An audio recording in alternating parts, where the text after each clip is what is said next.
kawitan para sa Panginoon. At lahat po tayo ay masaya at natutuwa tayo ng bawat sa atin ay nandito. Palapakan natin ng Panginoon. Meron po dito mga upuan na pwede mo yung upuan. Dito pinupuno na. Siguro dahil dito ay pinupuno na para malapit sila sa paglabas.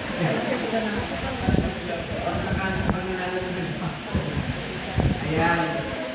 At alam ko po ang aking pagsamba ngayon ay talagang kakaiba. Dito po tayo sa isang lugar na Purposol. Salamat po sa Francisco High School. Ayan. Pagkakaloob na dito ng lugar na malapad, no? Medyo mainit lang. Pero salamat po sa Panginoon dahil yung mga bulit mula sa Panginoon. Salamat po sa kanilang mga Panginoon. Si Silo na mga Panginoon. At sa ngayong umaga, tayo po ay sa ating pagsamba. Hindi lang po tayo sasamba ngayon, kundi tayo ay meron po na iba pang mga activity tayo gagawin. Sa piling ko po ay meron lang po tayo na dito ng bilangin nyo ng 3 oras. 90 hours o 86 hours bago matapos ang taon. Dahil 24 hours times 3, 48 plus 24, 72, plus 10 is 82, plus 2 is 84 hours before mo palit yung ating kalendaryo. Sabi mo ito sa Panginoon, salamat sa Panginoon na itawid kami ng Pasko. Sabi mo sa Panginoon, salamat na itawid ka ngayong Pasko. At sana may itawid din tayo sa maraming taon. Ganyan ba?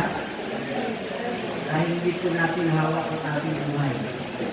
Kanina umaga, meron pong balita ng isang sikat na artista na umaawit ay namatay. Ito si Jimmy ng April Boys. Honey, my love, so sweet. Namayapa siya kanina. Di ba namayapa na yung kanyang panganay, si April Boy? Ito si Jimmy nata. Jimmy, April Boys. Hindi na rin nabalitaan sa April Failure. For this week, ako po ay nakaranas din ng pagkalukot ang anak ko ng pinsan ko. At the age of 20 plus, 25, 26 ay namatay. At the age of 26, pamangkin ko po siya sa pinsan, sa Central Tatay. After that, dalawang kaibigan ko sa Capital City Baptist Church kung ako'y kabataan pa, kung tayo sa Mother Church, ay namayata rin. Ang isa ay si June Pedregal, ay post ko po yun. At the age of 59, ako po yung kanyang best man kung siya ay pinasal. Kaya nagpunta ko rin sa St. Peter Pomodoro. At nakita ko, before na mamatay si June Pedregal, kasama ko po si Sayo, kami po yung mga choir members, maaman po kami. Kaya kami nakita ko ang mga bata. Umamit kami sa Panginoon. And then, Nancy Nuevilla, isa ng member din ng Capital City Baptist Church, at naging bahagi ng Christ Center Bible Church de la Costa, CCBC na po sa Portayo. Nagpunta ho dito sa church yun para turuang mangarap ng mga members sa church. Namatay po siya at the age of 61. So, nasa gitna nila ako. Si June Pedregal, 59, yung si Nancy, 61, eh 62 ako. At dito doon, parang nasa gitna ako ng dalawang kaibigan nito. No? At meron pa isang artista, ewan ko kami mga kakalala, yung kapatid ni Ricky Davao, ay namatay rin, kilala niya si Ricky Davao. Yung kanyang kapatid na si Bill Davao, na namatay rin. Ito nga mga 2 weeks ago lang. At ang pinakamahindig na balita, dalawang security guard ang pinatay, binaril sa loob ng isang tindahan ng mga sasakyan sa Congo. Ito po Mary Calado. No? Yung dalawang security guard doon, dapat tulog, hindi na rin. At patay yung dalawa, bigyan rin sa ulo, isa rin sa liyan. Bakit po ito nakikwento ko sa araw na ito? Ang saya-saya dapat natin dahil meron tayong meal and party! Diba? Hindi po inaalis yung kasiyahan natin. Natuloy na lang po kayong Bible, pwede mo yung basahin ang Awit chapter 19, verse 10, at saka verse 12. Ito po natin pag-aaralan natin. Awit chapter 19, verse 10, at verse 12. Sige po, tayo tumayo lahat, bilang paggalang salita ng Diyos. Basahin ko natin ang Awit chapter 19, verse 10, saka verse 12. Sige, Sister Maya, pakibasa na po. Awit 19, verse 12. Verse 10. Verse 10. Verse 10. Tsaka verse 12. Ang mga kaarawanan ng aming mga taon ay dito taon. O kung dahil sa kalakasan ay umaabot ng 80 taon, ngayon may ang kanilang kakalabuan ay hirap at kapanglawan naman sapagkat madaling nakapawit at kami ay nagsisilipad. Verse 12, kaya ituro mo sa amin ang pagbilang ng aming mga kaarawan upang kami ay magagamo sa amin ang puso na nagsisilipad. Sige po, tayo manalangin. Dakilan namin Diyos. Salamat sa iyong provision na kami nakarating sa lugar nito upang sa ganito kami pasalamatan. Bigyan ng parangal ang iyong kabutihan sa buhay ko ng bawat isa. At ngayong umaga nito, alam ko po na ang bawat isa excited, alam ko po ang bawat isa ay masaya, at yun po ay kagalakan na galing sa banal ng Espiritu. At sa aming pagsamba at pakikinig ng salita at samahan ng pagkain, Panginoon, sa pagkakinig banal ng Espiritu na magtutulong sa amin. Ito po aming dalangin sa pangalan ng Jesus. Amen. Ayan. Good morning ulit. Tayo kayo makaupo na. Ayan. Salamat po sa mga nagayos. Madaling araw silang uwi. Kayo sa alam. Para sa mga pamapataan at ayos dito. Nakakalaman po ang Panginoon. Kasi hirap din na magta-transfer tayo ng ating pagsayo sa isang lugar na ito. Ayan. Ito po ay bumalik. Pagkakapit. Madaling araw ng November 2. Alas 12 na, galing po kami sa Green Hills. Ito po. Meron po kasi kami reunion, aking mga klase. Ayan. Kaya ito po kami nangibitahan. Actually, nangibitahan ako po nag-accept ng pag-aanos ko. Kaya hindi pwede hindi ako mag-accept. Kaya around mga 9 kami nakauwi na. Ito sa kapatid, kami sa artista ng mga week. Kilala niyo si Juice ng Beach Works.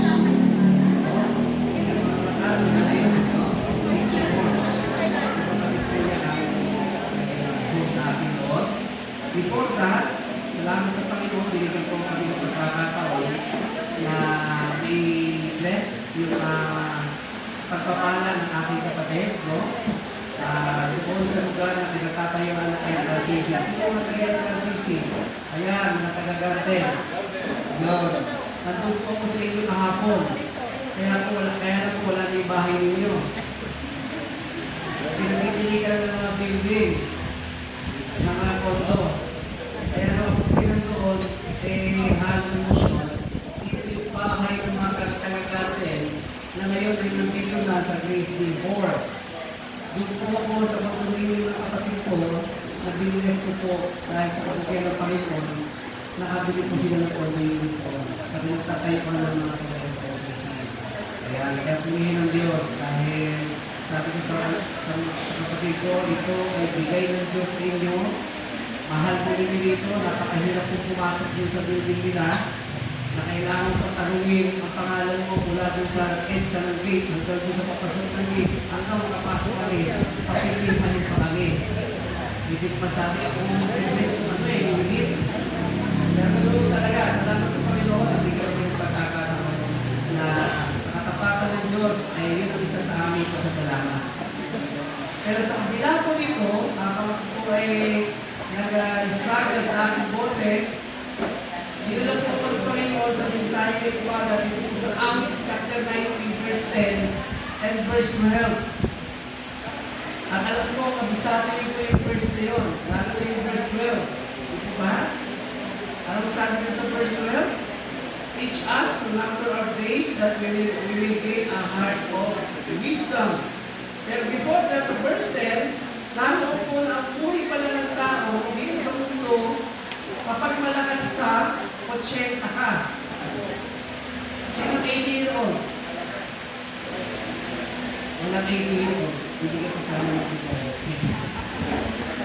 At kapag ikaw naman ay nag-reach ng 70 years, blessing yun, bonus na yun. Wala pang 70 sa atin. Meron 70 plus. Sige pang 70 plus. Wala pa rin.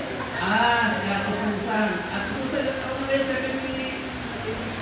72! Wow, pala ng Panginoon. Tatlong taon na lang, dito na. Hindi na tayo dito, no? 72 years old, siya po ang pinakamatanda sa ating dito.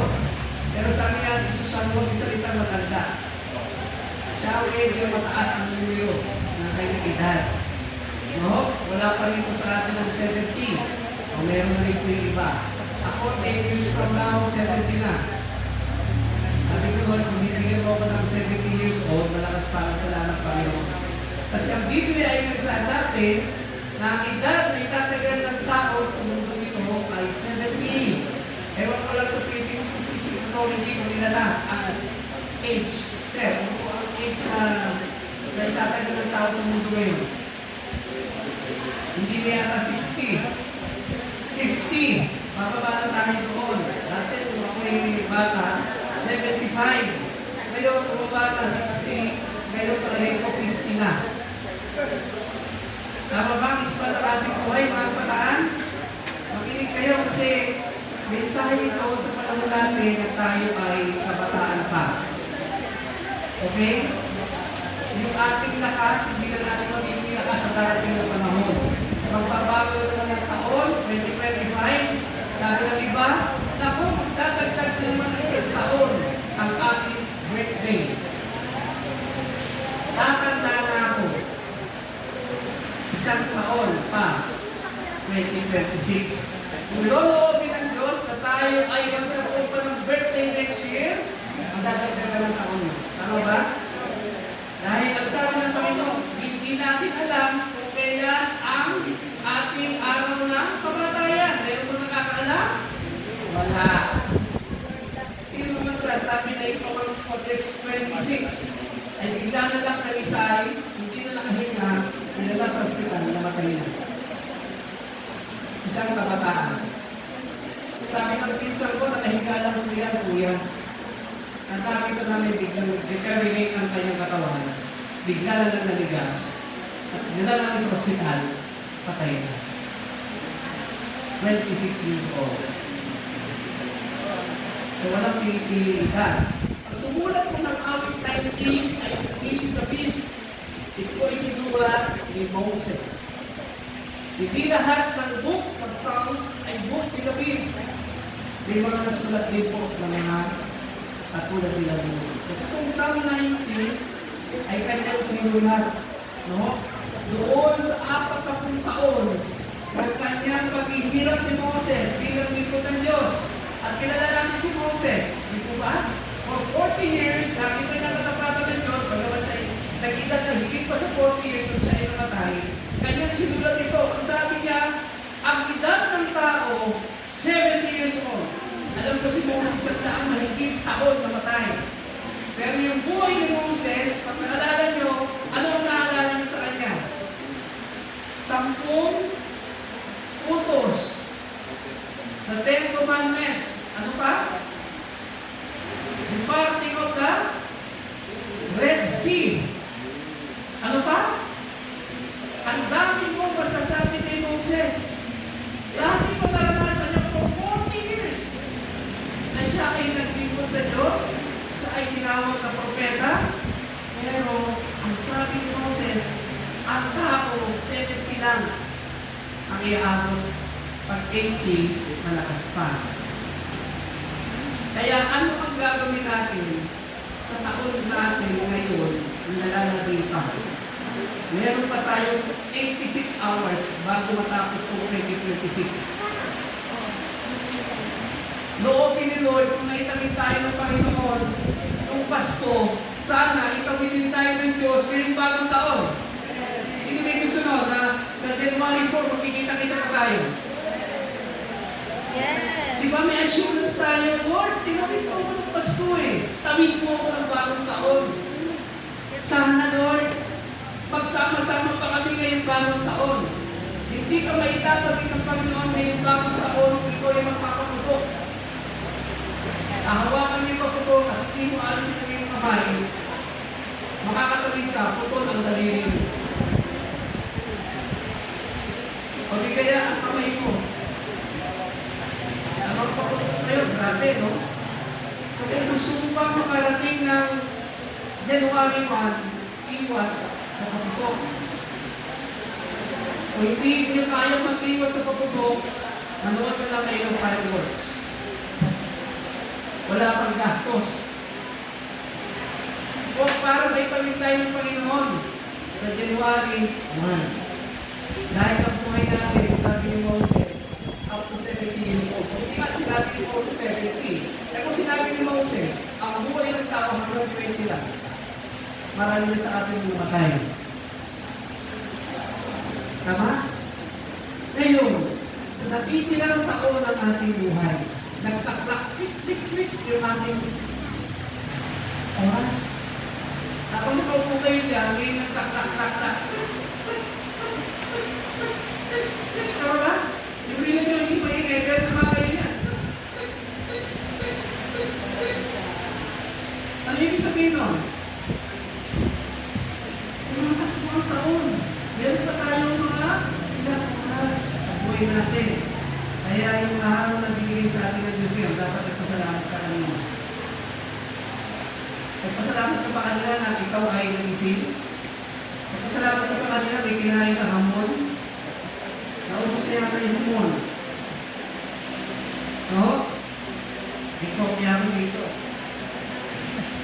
Aking sermon. Pero ito ay at sabi dito, so teach us to number our days. Panginoon, bibigyan mo ba ako ng taon ngayong 2025 at 2026? Turuan mo ako na magamit ko yung mga taon na nakitira sa akin para sa iyo. Hindi para sa anuman, para sa iyo. Turuan mo, bigyan mo kami ng wisdom ngayong 2026. Kaya kung meron sisigaw ng Happy New Year, pwede natin sigaw Happy New Wisdom. Bagong karunungan na galing sa Diyos. Ang araw ay sumisikat, ang araw ay tumubo. Mga yun, pupunta kayo mamaya sa mundo. Makikita niyo yung sunset. Noong ni Lord, makita niyo ang sunrise bukas. Salamat sa Panginoon, binigyan ka kayo ng sunrise. Isa sa ating kanina, binigyan tayo ng sunrise. Tama? Kung hindi sumikat yung araw, hindi natin alam, umaga na pala. Kung hindi tumubog ang araw, hindi natin alam, gabi na pala. So, yung isang araw na yun, na nag-enjoy tayo sa buong araw, biyaya ng Panginoon.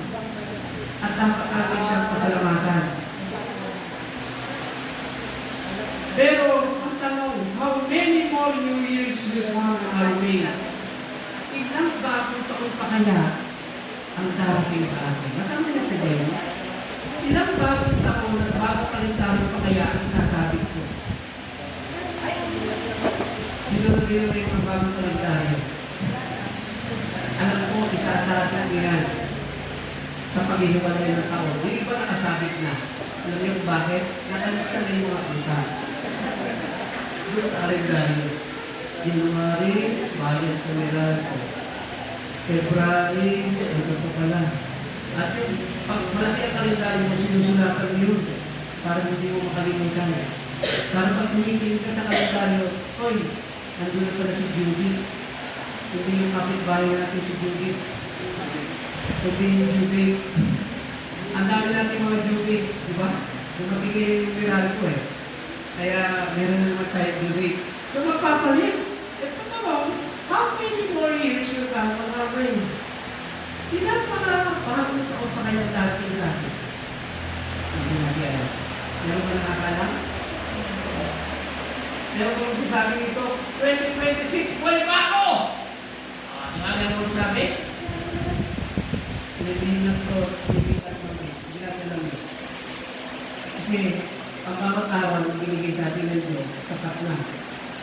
Ibig sabihin, yung nakaraan, tapos na. Itong araw na ito, bago ito. Bukas, hindi natin alam. Sino nakakaalam mo? Si Lord. Kaya, ang buhay ka, sabi nga ng kanta, may namin ni Teacher Risa, one day at a time. Dahil one day at a time, mahalaga po yun. Yung nag-enjoy tayo ngayon ng umaga. At yung clock natin ay hindi tik, tik, tik, quick, quick, quick. Hindi pa lang tunog. Mabilis, mabilis, mabilis. Lahat tayo ay may 24 hours. Sino rito ang walang 24 hours? Sino 25 hours? Lahat tayo may 24 hours. Anyone here na may 25 hours? Wala. Lahat tayo may 24 hours. At ang click na yun, ang nagsasabi sa atin na mabilis na panahon. Sabi ng kanta, Pasko na naman, okay tuloy ng araw. Pasko na daan, tila ba ang kailan lang? Tapos na ulit ang 25. Ngayon, panibago naman ang pagpunta. Sabi nga nung yung kanina nakasunod ko ng isang mananampalataya. Sabi ko, Mister, ready na, wala na sa church. Hindi ba mag-church sa church yun?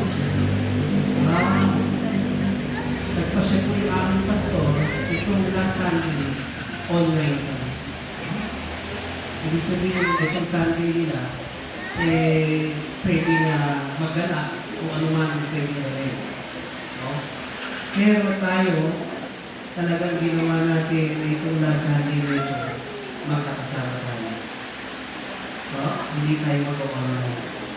Kahit ang iba sa atin na may bubuo, isipon, nagpunta pa rin tayo sa gawain pa rin. Hindi dahil sa stage, kung ano man. Alam ko hindi yung purpose ninyo. Hindi dahil sa lechon. Pagkat na lechon. Nagpunta kayo dito, naglakat tayo, kasi meron tayong gagawin magsasama-sama bago matapos sa tuloy taon bilang mga kapatid sa Panginoon.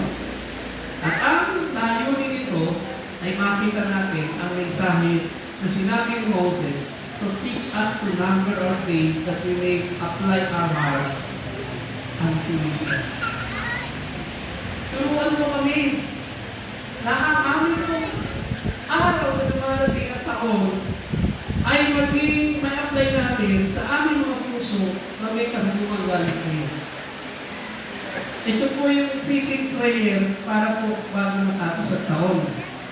And life's clock, sabi dito, is that running on. Tumatakbo ang oras. So, turuan mo kami, Panginoon, na ang numero na binibigay mo sa amin ay numero na hindi para sa tanda namin, kundi numero para lalo kami matuto sa buhay. Amen ba? At sabi ko dito, paano mo i-spend ang whole year? Yung nakaraang taon, paano mo ito na-spend? Yung 2024. Ngayon, 2025. Mamaya po, bago tayo mag-music prayer, maganda kayo ng mga pasasalamat sa Panginoon. Pero 2 minutes lang. Kasi baka kumakas tayo ng hapon dito. Bago matanggal ng city tayo. Paano mo lilimuin ng 2025 na may pasasalamat sa Diyos? Diba? At dahil doon tayo, ano man ang ating edad, ano man ang ating panahon, ano marating, every year to live for Jesus must be better than the year before. Gusto natin ang 2026 much better kaysa sa 2025. Gusto mo natin yun? Much better ang darating na taon kaysa 2025. Para sa atin. Magandang layunin po yun sa ating mga buhay. At ang sabi dito, maging wise tayo. Number then your days, my friend. Ang mga edad na dumadating sa birthday natin, number lang yan. No? Hindi ito yung parang, kung tumatanda tayo, pero bawat number na ibibigay sa ating Lord, plus 1 tayo ulit next year. Loloobin ng Panginoon, tayo ay buhay pa, plus 1 tayo. Pero habang tumatanda tayo, nawa, matuto tayo sa wisdom ng Panginoon. Be wise. Ano po ang be wise ay binanggit sa Bible, di ba? Sabi doon, be wise like a serpent. Maging matalino ka, tulad ng serpent ng ahas. Aba, yung ahas pala negative, pero meron pala siyang pwedeng kuhanin na wise. Hindi yung wise, ha? Yung wise, iba yun. Ang lolobo yun. Yung wise, iba. Yung wisdom, iba sa knowledge. Ang knowledge can get it sa ating pag-aaral. But the wisdom can get it sa ating Panginoon. Lord, bigyan mo ko ng wisdom na maliit ako. Bigyan mo ko ng karunungan na gagaling sa iyo. Bigyan mo ko ng karunungan sa taong 2026 para hindi ko mamalik sa ating kondisyon. Sabi po dun sa James chapter 4 verse 14, ang buhay natin parang aso o usok lamang. No? For what is your life? It is ever a bait for the appear for little time and then vanish away. Ang isang puso, makikita mo yan, maya-maya, wala na. Ganyan daw ang buhay natin. Patulad ng baseball, no? Puso, tapos maya-maya, wala na. If we cannot be sure of tomorrow, how can we be sure of next year? Kung hindi natin tiyak ang bukas, anong katiyakan mo next year? Hindi katiyakan mo, ikaw ay buhay pa. By next year, hindi natin alam kung ano magaganap.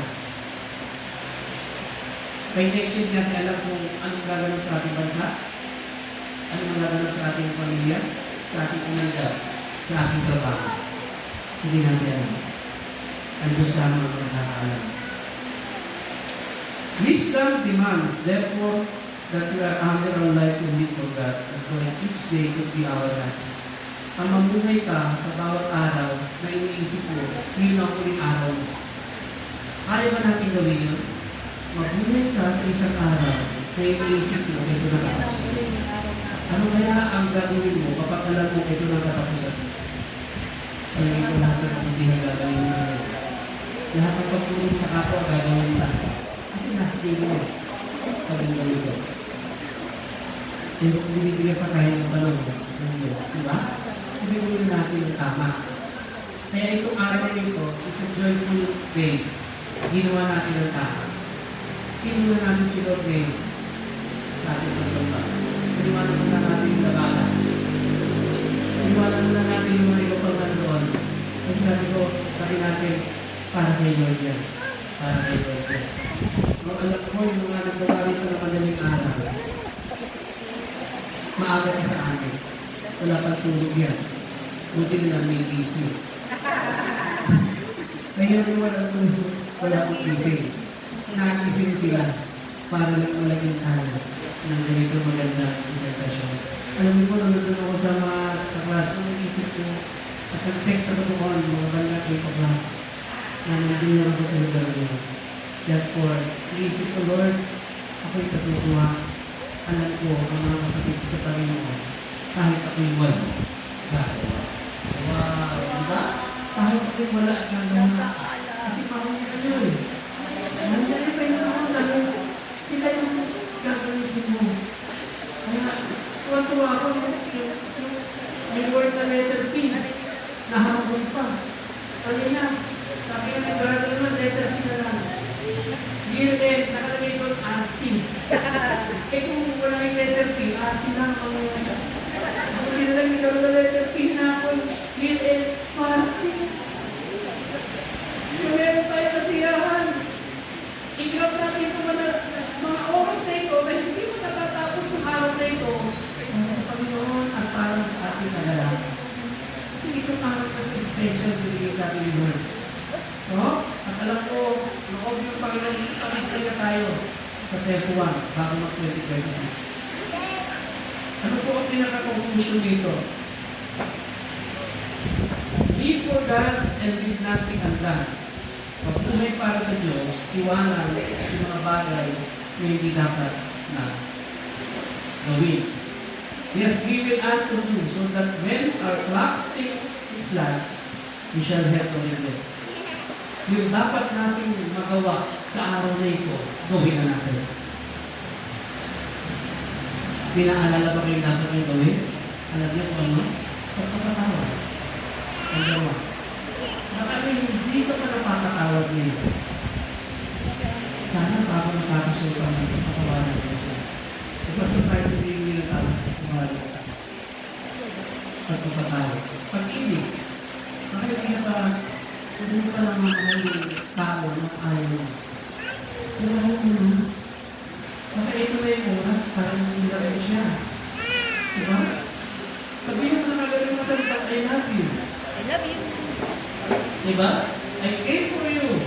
Mga salita ng mga sabi ng ng words. Tuloy mo na. Kailan mo sasabihin yan? Pag wala na?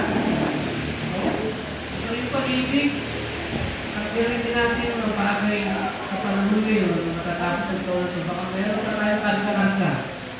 Sabi nga nila, tuwanan mo sa 2025. Huwag mo nang dalhin sa 2026. Ibang taon na yun, ibang araw na yun. Biyaya ng misyon sa atin. Sabi po ni Charles Scott, C.P. Scott, only one life will soon be passed. Only what's done for Christ will last. Ulitin ko, only one life will soon be passed.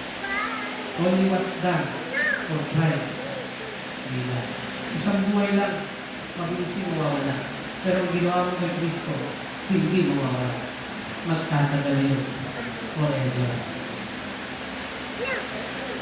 Lord, make me wise in godly living.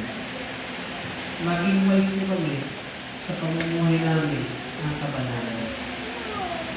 I pray na sana po ngayong 2026, ang karunungan galing sa Diyos ang ating daladala bago matapos ang taon nito. Panginoon, anong karunungan niyo na gusto mong bigay sa akin? Yun po ang aking prayer request. Tayo po'y manalangin. Nakita namin Diyos. Ilang oras sa panahon na yun, maghihiwalay mo yung tao. Salamat Panginoon sa panibagong hamon ng iyong salita. Teach us to number this. Tulungan mo kami na bawat araw sa buhay namin ay bigyan mo kami ng karunungan paano patatakbuhin ang buhay na hirap lamang. Tulungan mo kami. Bigyan mo kami ng karunungan sa lahat ng aspeto ng aming buhay upang hindi kami mamali sa mga desisyon na gagawin namin.